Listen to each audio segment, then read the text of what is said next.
नमस्कार भैया, हम आशीष शुक्ल फिर से हाजिर हन लइका संजय अवधि भैया द्वारा लिखित एक और नई कविता। तो चला भैया शुरू की जाए।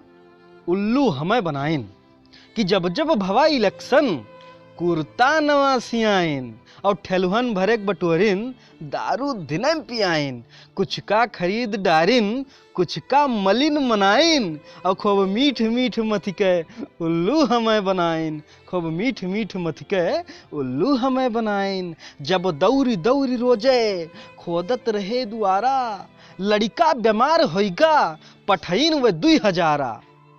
कुछ दिन तो वस मुहाने बगलिम बैठ खवाइन और खूब मीठ मीठ मथी के उल्लू हमें बनाइन, उल्लू हमें बनाइन। हम तो समझ के आपन प्रचार किहन घर भर, हम तो समझ के आपन प्रचार किहन घर भर, इनका जितावे खातिर हम मार किहन बल भर, इनका जितावे खातिर हम मार किहन बल भर। इन्हीं के कारण बप्पा गारियो हमें सुनाइन और खूब मीठ मीठ मथी के उल्लू हमें बनाइन, उल्लू हमें बनाइन।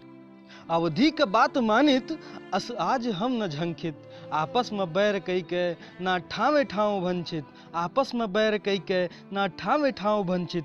खूनन के आस हमका यह आज तक रोआइन, खूनन के आस हमका यह आज तक रोआइन। खूब मीठ मीठ मत के उल्लू हमें बनाइन, उल्लू हमें बनाइन। तो भैया संजय अवधि द्वारा लिखित ई कविता आप सब पल भर शेयर की जाए, एक पूरे इलेक्शन से पहले हर क्षेत्र में एकदम फैला दी जाए। हर हर महादेव, जय हिंद, जय भारत, वंदे मातरम, भारत माता की जय, जय अवध, जय अवध।